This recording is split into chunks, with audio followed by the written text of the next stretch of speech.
today's video, we're going to be discussing the endgame. So if you've ever thought to yourself, in the endgame, I'm pretty confused most of the time. This video is for you because we're going to be talking about an instance where Bobby Fischer himself makes some errors in this new subset of our series of the Bobby Fischer legacy, where Bobby Fischer himself makes some errors. We're off to a very unusual subject called Bobby's Bloopers.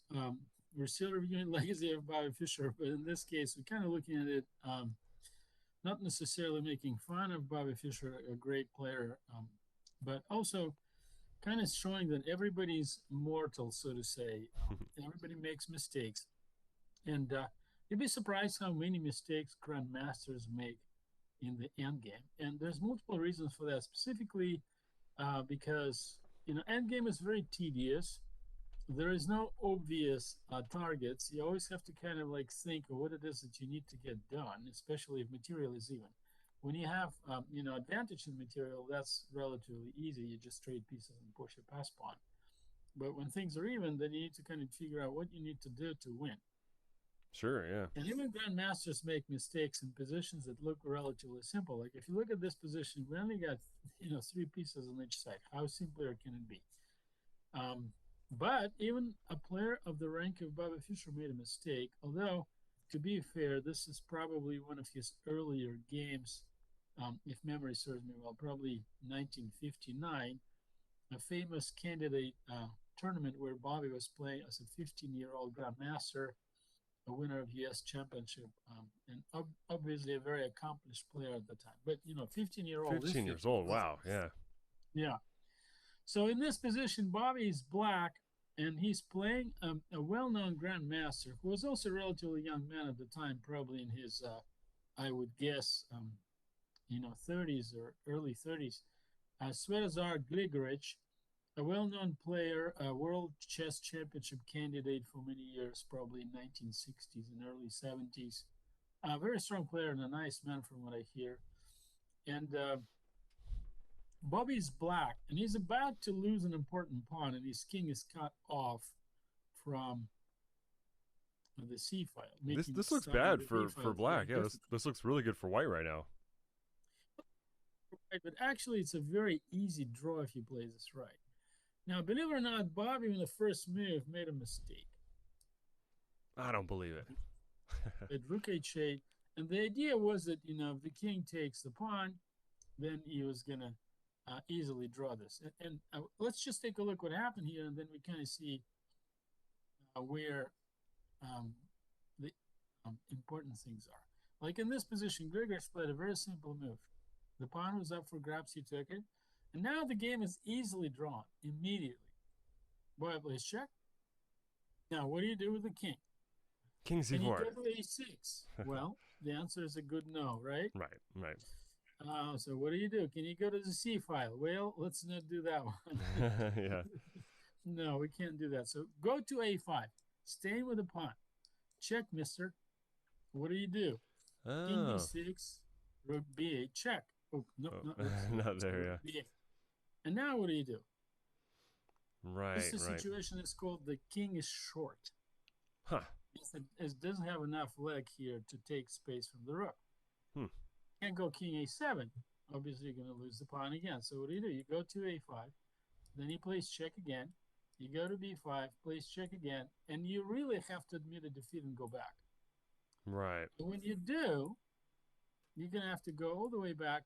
And now, what prevents black from drawing this game? The answer is being cut off the c file. Well, here you are. Wow. But now what do? Well, playing check to the king probably doesn't really make any difference here. It's just a waste. Once the king gets to b7, you can't win this position ever. And what's the alternative? Can we take? Well, if we do take and we a4, now black only needs to resolve one problem. What is it? Opposition. Opposition is a rule in the endgame where when a king advances forward, the opposing king just takes direct stand against it, a square apart usually, and prevents the king from advancing forward, forcing it either to back off or go to the side. So here in this position, white can go to a5 and b5. And the trick is to come to the square from which you can go to both b7 and a7. Not going here, because after king b5, white takes the opposition, and in that case, you easily lose this one. It's kind of a classic squeeze out. Mm-hmm. And then once the king is on 6th rank, white always wins. That's some Really fundamental key example for understanding king and pawn endgames, for sure. Absolutely. Fundamental key example. The key to defense is take the opposition. The key to offense is take the opposition. So each side basically needs to do the same thing. So where do we need to go here to meet him on b5 or a5? So we have to go to b8. And now you can see if he goes to b5, we meet him on b7. If he goes to a5, we meet him on a7. What does that mean? He can't pass us. And to win this kind of position, you need to follow a very simple rule. I call it king leads, pawn follows. King needs to be ahead of the pawn. If the pawn and the king are on the same level, you can't win. There you go, b5, king b7, b6, king b8. Now, you can do whatever you want, but you can't win. You can maneuver around it as long as the king steps directly in front of the pawn. That's the key, stepping directly in front of the pawn. So when the king tries to move forward, you take the opposition again. And then you get to that famous story called stalemate. Yeah, this is one of those tough ones where if you've never seen it before, you really can't necessarily understand it in your first setting. You kind of have to have some practice with it, I would say, for sure. Yes, absolutely. You need to practice, but understand very simple concepts. The king that is cut off from the pawn cannot save the game because it's a team effort. If your king is cut off and it's not supporting the defense, then essentially your rook is fighting 3 pieces. So you need to mobilize the king. But how do you mobilize it? You need to get a b7. Mm-hmm. Why? Because you need to be on the way of a pawn, so the pawn is not advancing, and you use the rook to attack opponent's king. So that's the method of defense. So after rook c8, it was an immediate draw right there. So what's Bobby's blooper? Well, actually,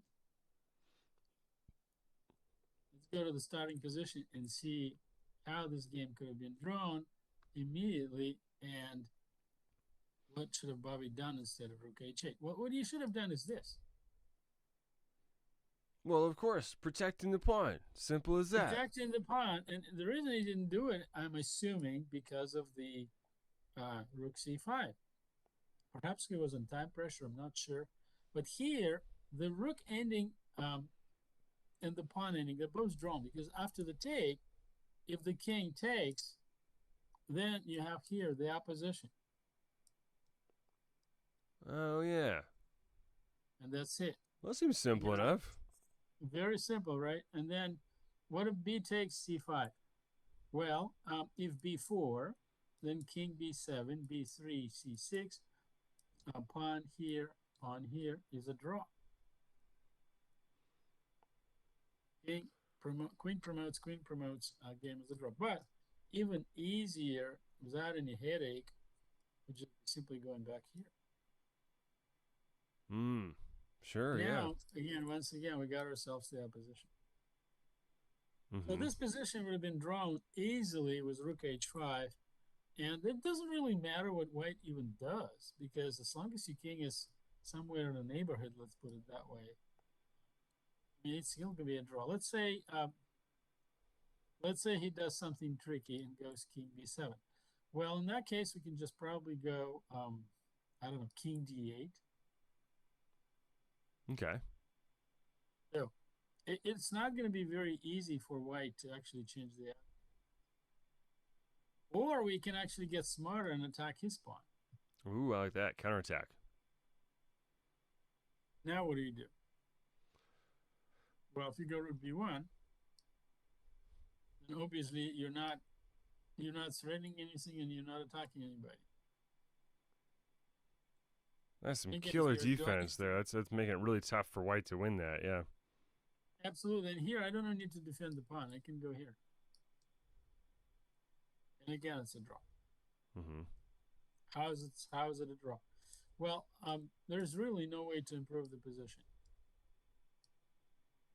Why? Well, this is what we call in chess a so-called Philidor position. It was first discovered by French player Philidor. I think it was 17th century. He concluded that if the rook cuts off the king off the 6th rank, that prevents the king from creating checkmating possibilities. And once the pawn goes up, crosses the 6th rank, then you simply go to the bottom, and the king loses the hiding spot. There's no place to hide.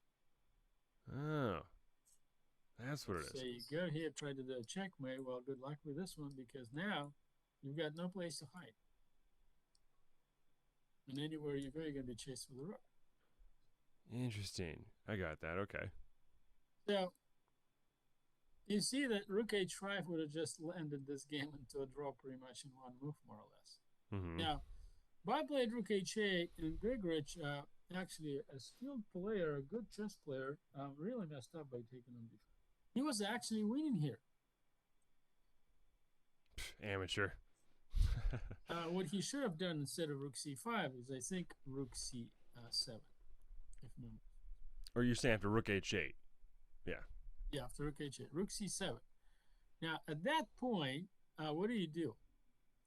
Let's say you go king d6. Now rook c6 check. King d7 and takes the pawn here. What's the big difference here? Well, the king is not on b7 area.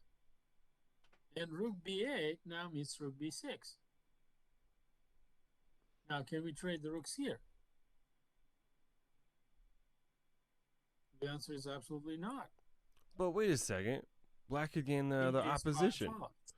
Huh? Black could gain the opposition. They could go like you. They can go king d6. That's true. That's true. Like, who are you opposing? Yeah. He's going the other direction. It's like, it's like you have two hallways. You're holding one hallway, he's passing by the other. Yeah. Sure, you're holding the opposition, all right. Nobody's going on a d file, man. Yeah. How about this one? Diagonal hallway. We'll go this way. Yeah, the same thing. Yeah. The king goes to the side and the pawn passes. Mm-hmm. You see, the big challenge here is once the king controls the pathway of the pawn to the bottom rank, there's really no difference where your king is. Mm-hmm. Rolling out the red carpet. Yeah. In front of the pawn. Yeah. And if you can't trade rooks, what do? You have to go rook h8 probably, right? But in this case, check. What do? King here, king a6.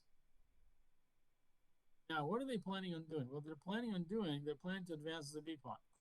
So let's go check, king over, and then come down. Try to chase them from behind.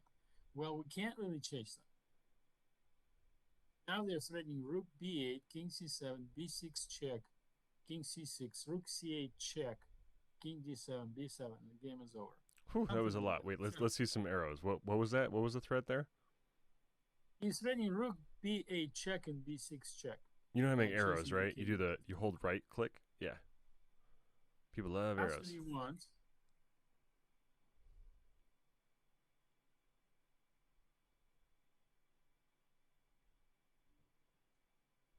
There. Okay. There, and there. Okay, there you go. It's a long work, man. You're getting better, so though. In this position here, you see that he can't really chase him out of the corner somehow. He can't really squeeze him out, and he can't get the king to where he needs to go. So let's say he goes check, king over, and then he goes to, I don't know, d1, for example. Here, he is again not controlling the bottom rank and can't quite get to the b file. Why? So he goes king b8, he gets mated. Right. So what does he do? Well, let's say he goes rook d6. Well, king a7. Oh, okay. Yeah. Now we got this setup with rook h8 and b6 again. So let's say he goes here, attacking the pawn. Now here, we need to step over the little cheapo here. That's a funny checkmate. Oh, good. There is a way for black to win. Okay, good. Oh, man. There's a way for black to win. But unfortunately, after rook h8 instead, and then b6. You're just totally helpless here. He's forcing the king away, plays b7, and the pawn promotes. Whew, this seems like a lot of finesse. A lot of fun in this game, and you can see that even really, really top players, Gligoric and Fischer, both grandmasters at the time, for the lack of a better term, messed up the endgame. Mm-hmm. Bobby hit Rook h5, and his opponent Bloopers king takes b5. Mm-hmm.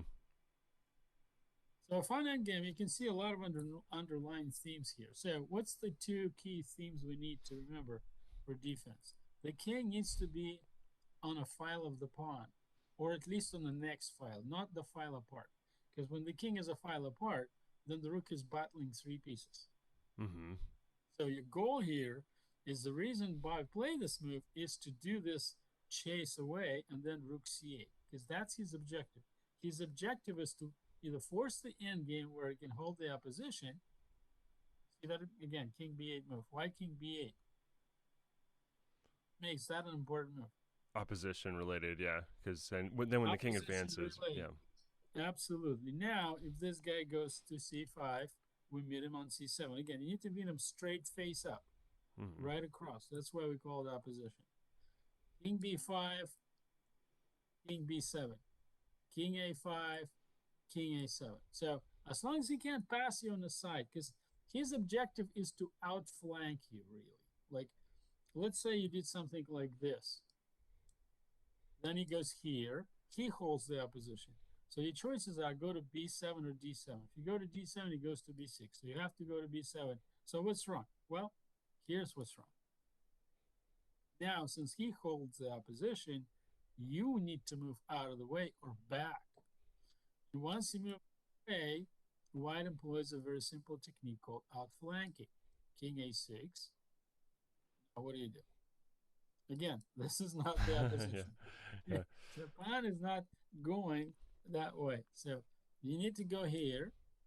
And here doesn't really matter what white does. As long as the king is on the 6th rank, game is over. Mm-hmm.